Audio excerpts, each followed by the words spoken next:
अथ श्रीवेङ्कटेशमङ्गलाशासनम्।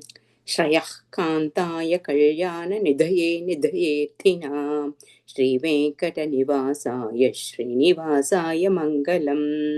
लक्ष्मीसविभ्रमालोकसुभ्रुविभ्रम चक्षुषे चक्षुषे सर्वलोकानां वेङ्कटेशाय मङ्गलम्। श्रीवेङ्कटात्रिशृङ्गाग्रमङ्गलाभरणाग्रये मङ्गलानां निवासाय श्रीनिवासाय मङ्गलम्।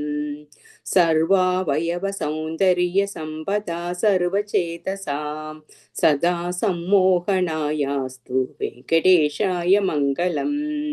नित्याय निरवत्याय सत्यानन्दचितात्मने सर्वान्तरात्मने श्रीमद्वेङ्कटेशाय मङ्गलम्। स्वतः सर्वविते सर्वशक्तये सर्वशेषिणे सुलभाय सुशीलाय वेङ्कटेशाय मङ्गलम्।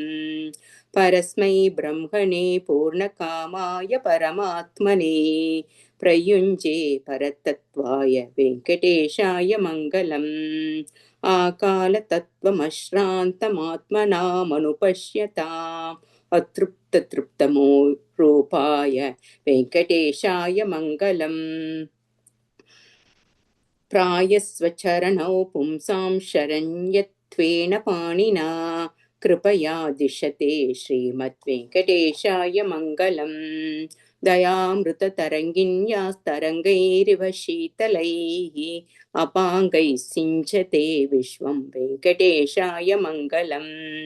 स्रग्भूषाम्बरहेतीनां सुषमावहमूर्तये सर्वात्तिशमनायास्तु वेङ्कटेशाय मङ्गलम्। श्रीवैकुण्ठविरक्ताय स्वामि पुष्करिणीतटे रमया रममाणाय वेङ्कटेशाय मङ्गलम्। श्रीमत्सुन्दरजा मातृमुनिमानसवासिने सर्वलोकनिवासाय श्रीनिवासाय मङ्गलम्। मङ्गलाशासनपरैर्मदाचार्यपुरोगमैः सर्वैश्च पूर्वैराचार्यैः सत्कृतायास्तु मङ्गलम्। इति श्रीवेङ्कटेशमङ्गलाशासनं समाप्तम्।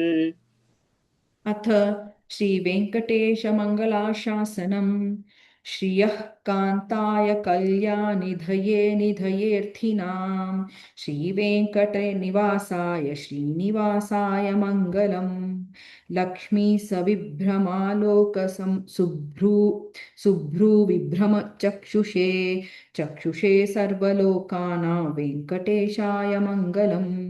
श्रीवेङ्कटाद्रिशृङ्गाग्रमङ्गलाभरणाङ्ग्रये मङ्गलानां निवासाय श्रीनिवासाय मङ्गलम्।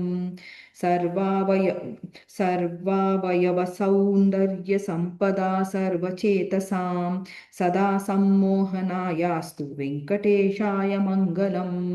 नित्याय निरवध्याय सत्यानन्दचिदात्मने सर्वान्तरात्मने श्रीमद्वेङ्कटेशाय मङ्गलम्। स्वतः सर्वविदे सर्वशक्तये सर्वशेषिणे सुलभाय सुशीलाय वेङ्कटेशाय मङ्गलम्। परस्मै ब्रह्मणे पूर्णकामाय परमात्मने प्रयुञ्जे परतत्त्वाय वेङ्कटेशाय मङ्गलम्। आकालतत्त्वमश्रान्तमात्मनामनुपश्यताम्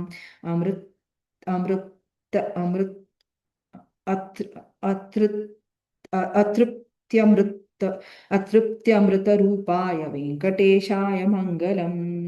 प्रायस्वचरणौ पुंसां शरण्यवेन पाणिना पायस्वचरणौ पुंसां शरण्यत्वेन पाणिना कृपया दिशते श्रीमद्वेङ्कटेशाय मङ्गलम्। दयामृततरङ्गिन्यास्तरङ्गैरिव शीतलैः दयामृततरङ्गिन्यास्तरङ्गैरिव शीतलैः अपाङ्गैः सिञ्चते विश्वं वेङ्कटेशाय मङ्गलम्।